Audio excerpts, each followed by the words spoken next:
Hello everybody, welcome back to the channel. We are once again back in the car, which means we have seen yet another film. As usual, we went to the movie theater like we do every Friday and saw the latest release. Tonight's release was none other than the psychological horror thriller slasher, Wonka. It's not the original, man. It's not. You're right, it's not. Anyway, we went to see Wonka this evening, starring Timothee Chalmet.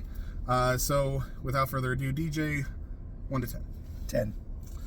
Really? You want to give it... It's a perfect film. Yep. The absolute perfect film. No film will ever beat it. I'm sure films will maybe beat it. I don't know.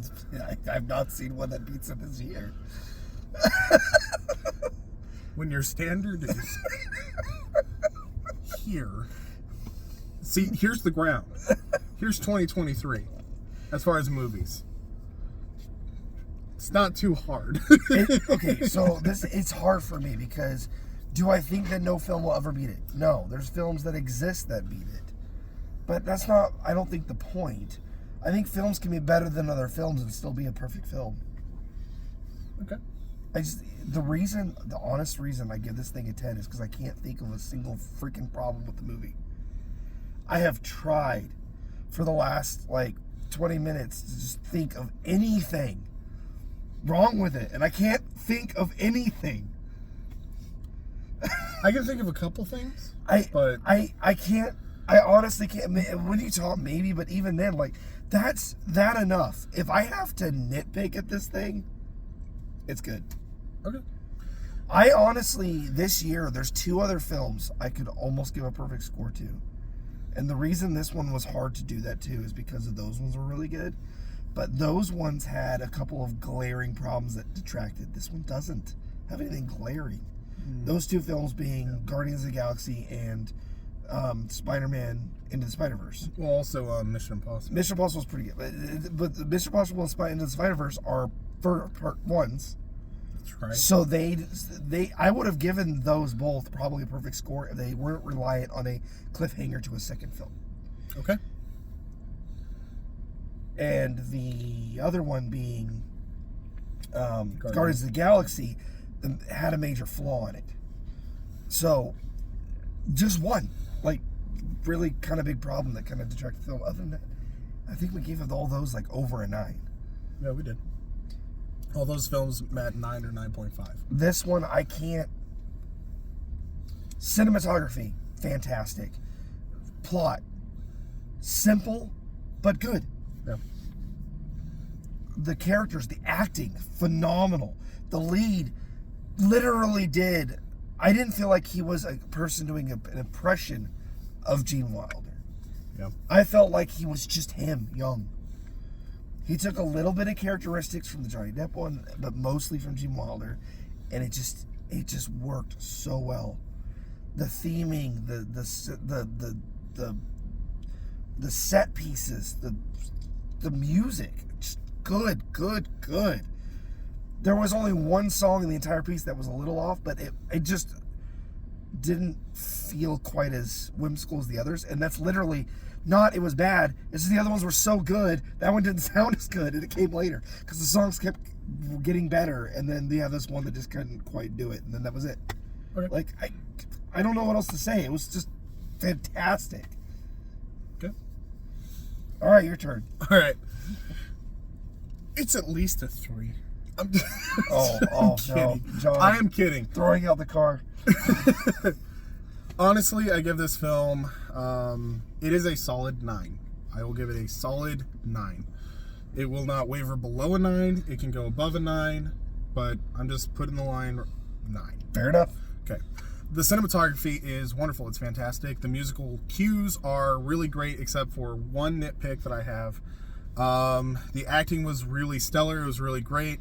I have a couple of things regarding casting that I wasn't super thrilled about, and I'll get into that. Okay. But otherwise, the story notes are right. It's whimsical. It's really fun. It's really well done. The dialogue is on point. All the characters have great motivations and things like that. Every single one of the characters, including all of the side characters, I enjoyed their story immensely. Yeah. This film is really probably one of the best of the year. It is the best kids film of the year. It's fantastic. Yes, definitely. And that's saying something. Like, it's better than even Super Mario Bros. Because this film actually has hints and notes in it that adults will be able to enjoy far more than even the Super Mario Brothers movie could put in. It is so just fantastic. It really is fantastic. It is a great film.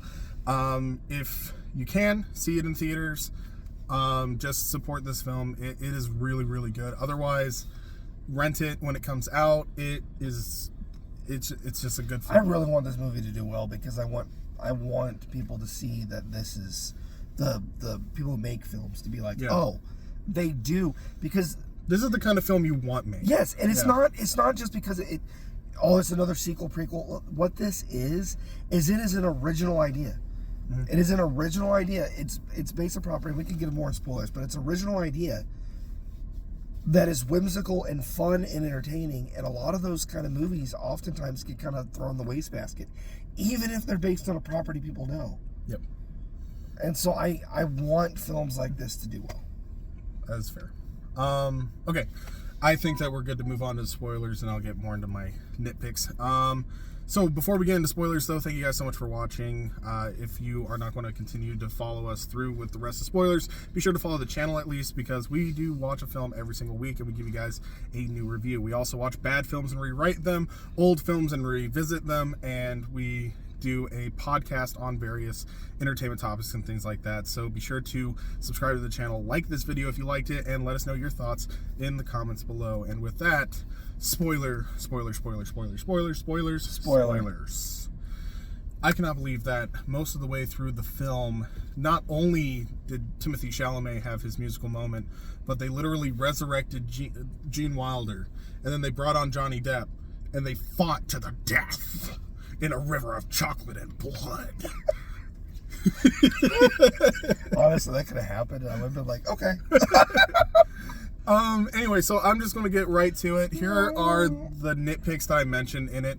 The one musical note that I wasn't super thrilled about was they played Pure Imagination at the end of the film when Noodle reunites with her mother. And I'm not going to lie, I was almost crying. It was beautiful. It was perfectly chosen.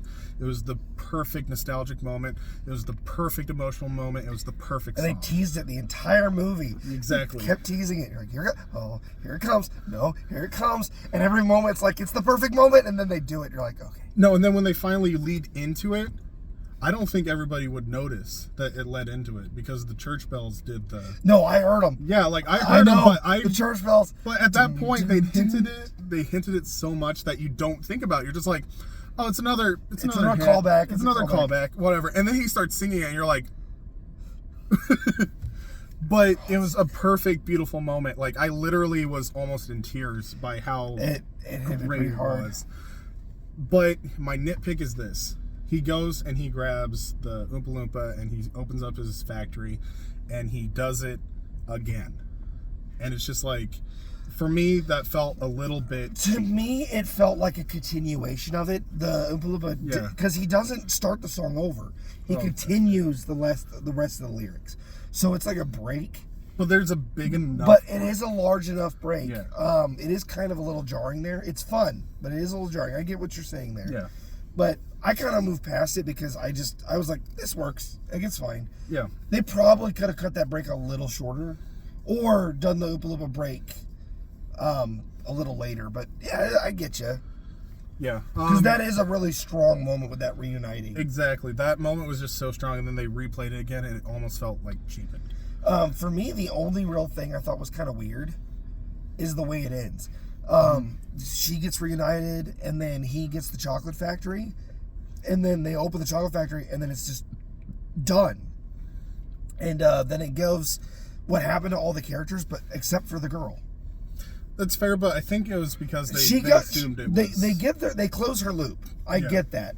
But her and him have a really strong relationship. They don't really talk about it.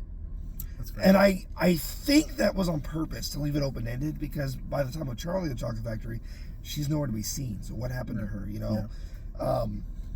So it's just kind of left in the open, like their relationship, like what happened there. I don't have it's not a bad thing. It's just not interesting. Yeah. It's like I said, it's like a nitpick. Like, well, that was, kind of a layup there, but it also would have been fun to have a moment where all the other chocolatiers land. Yes. Like the other 3 chocolatiers land. Because Slughorn's still a thing in Charlie and Chocolate Yes, Factory. he is. So it could be hinting at maybe a sequel that's more of a lead up directly into Charlie and the Chocolate Factory. I don't see them doing that just because this film stands alone really well. Well, and there's not really a need to. So we were talking, like I said earlier, one of the things about this film is its original idea. It is. Nothing in this film is stolen from the original Willy Wonka, other than the main character playing a really good Wonka. Yeah, the costume is on point, and a lot of the little notes and hints. Right, but the plot itself has nothing to do with the original. It's him starting his chocolate journey, and it's nothing like you would even imagine it being. Like I was actually expecting them to show his like adventures in the rainforest against like the weird creatures and stuff, which would have been fun. But this is somehow just really good with it literally just being a simple story of him establishing himself in the town. This film is all about the Wonka adventure that you kind of hear about in the book or the film after he's come back to the real world. And he's brought back these whimsical things with him, but he himself is standing against like the society of just normality. And it's just really fun watching those two things hit each other. It's been done before. I've seen other ones do similar things where you take like a whimsical character and throw them into reality. But this is the best take on that I've ever seen. That's fair. Yeah. Okay. Nitpick number 2 I had was just like, there's one casting decision that I think really does kind of stand out, but it works really well at the same time. So it's a little bit of a nitpick, but not fully. I didn't really care for Hugh Grant's character. Let me explain. The Oompa Loompa. Oh, yes, okay. Yeah, so I could see there being an issue with him being cast as the Oompa Loompa. He is really good in it. He plays it really well. His jokes are on point. The character in and of himself is very interesting and fun. The issue I have is that he looks identical to the Oompa Loompas in the Willy Wonka and the Chocolate Factory, but he is not. He's like up to like halfway up his shin. That was a problem. Yeah. That I'm not aware of enough. I need to look it up because I wanted to see the movie first.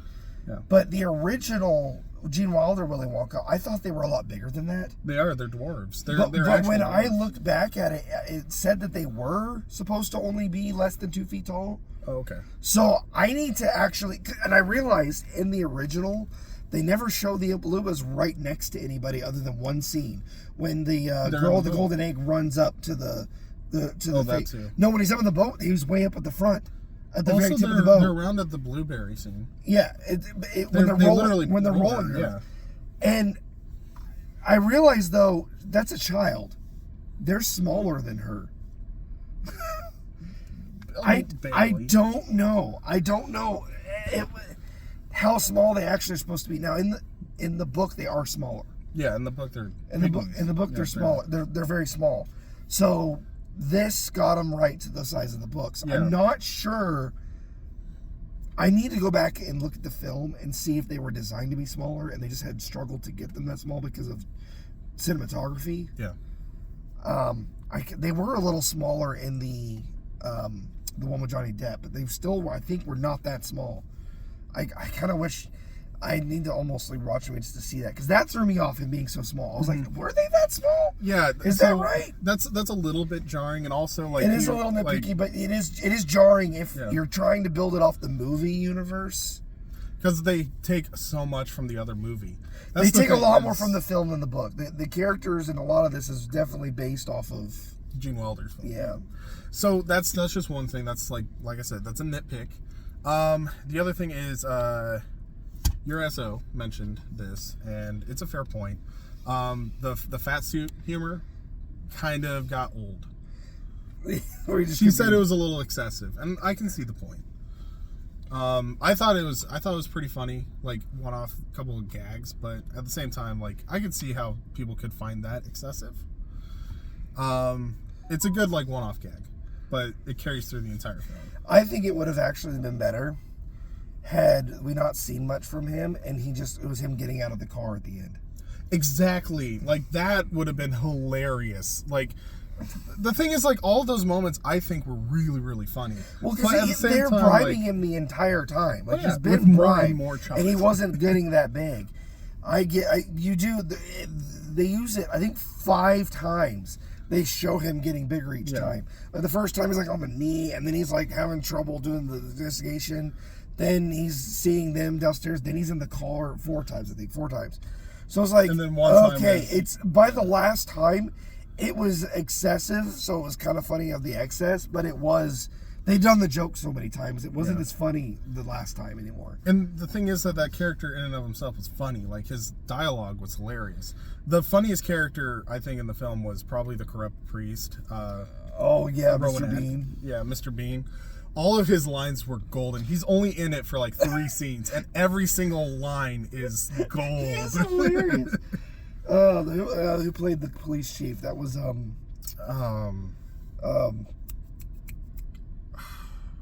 my gosh, he's part of the partnership. I want to say it's either Key or Peele. Oh, Key and Peele. That's it's Key. Yeah. Michael. I want to say it right. That's why I'm like, Peele is the one that ended up doing. Oh yeah, Jordan Peele. He did Get Out and all that stuff. Yeah. So. But yeah, Key. It's Key. Those two have been in a lot of. Those two are great. They're hilarious together. But even on his own, he did really well. Another thing that I actually really liked about this film, it's kind of a side note. It's also, I would call it a nitpick, but it's a good one. Okay. Is the caricature of the chocolate bad guys. Oh, one was literally like Hitler. He had the hair and the mustache, and then the one guy was like really mafia guy. Like mafia. Yeah, it was like mafia Hitler, and then the other guy was like the rich pompous jerk. Capitalist type. Yeah. And they just did it so well. They were caricature, and that's one of the film that's funny. It's not serious. It's not about like. They are Machiavellian style, like mustache twirling villains. They're all over the top. Yes, it's over the top in a really well done, fun way. Like literally, the entire film, like they have a running gag where it's like, oh, they should have an accident, and one of them is really stupid, so he's just like, where they die. It's so good, and those 3, they just do such a great job against Wonka, and it's not like this message of the chocolate like making is bad or like what we do. It's they took it and twisted it and they cheapened their product and then controlled it where that they basically, rather than selling a good product, they sold a crappy product and then kept the good stuff to bribe everybody to shut up, which is hilarious because it actually probably cost them more than it would have just to make good chocolate. It was so twistedly evil, it was bad. And it's hilarious. And Wonka literally comes in and they're always like, chocolate should be simple. And it's like, yeah, but Wonka's he has whimsical chocolates, but it's just good chocolate. You watered down and made it more complicated to make more money, and it's actually a bad way to do it. Right. It's so good. The 2 that run the end, they're good. All of his sidekicks and friends. The girl, Noodle. Noodle is great. Fantastic. Yeah. And her and Wonka have such good chemistry in this film. And there's like this back and forth. And another thing, my last comment is one of the things I really liked about the Oompa Loompa character is he's this silly, funny little man with orange skin and green hair. Yeah. But he's super serious. Oh, the entire time. At all times. He's serious. All of his jokes are that he's the only serious character in a film full of silly people, but he's the silliest looking out of them. He's the silliest looking, but all of his jokes are like very well written, and they're said deadpan. Yes, which makes it even funnier because he literally goes around and it's just like, you're trying to steal chocolate from me. Well, you stole chocolate from me first. I was merely resting my eyes, Yeah. and stuff like that. It's like it's so good. Well, in the end, when Wonka's singing and he's like, I don't think so. I don't think that's actually happened. Oh, I guess it can happen. Oh, yes, it is. He's like commenting on his singing. It's so good. And another big moment in the film that really blew it up for me is right towards the beginning when he's doing his big musical number. Mm-hmm. And then it just shows him dancing and singing in the middle of the freaking thing, and by himself. By himself. And I'm laughing so hard because it's like, yes, I feel like that's what it's like. And every character, the film doesn't take itself seriously, and that's what makes it fun. It's just good fun, and also the other thing too is like amazing. There's so many villains in this film. And they all are actually just awful people. And they're good villains. Like, it's literally like the biggest complaint people have about Disney villains anymore is like they're always twist villains, or they always try to make them like human and compassionate. M. Night Shyamalan villains. Right. But every single one of the villains in Willy Wonka are just plain old bad. Yep. And they don't make excuses about it. It's literally like the chocolate cartel is a cartel. They have corrupted the officials. They own the police department. They are not above murder. The people that are in charge of the inn have literally imprisoned and enslaved people legally. Yep, exactly. And it's just so that they wash clothes for 27 years. It's insane. And then the police chief is corrupt. He can be bought. And the thing is that he gets bought at a very high price, but like the entire time you're like, oh, he's incorruptible, he won't change, things are going to go very, very well, and then suddenly they hit a mark and he just goes, oh yeah, that's the price. All of the villains are bad, and they're just so bad good. And they're good. I'm not gonna lie, I was thinking this film was going to be a lot worse than it was, but I just have to say the director of this film, I should never have doubted them, because they are the directors behind Paddington, Paddington 2, and those films are Paddington is really good. I've never seen the second, but the first one is fantastic. Yeah, both of them are just wonderful films. So they blew it out of the water. This film is fantastic. Solid 9, all the way. All right.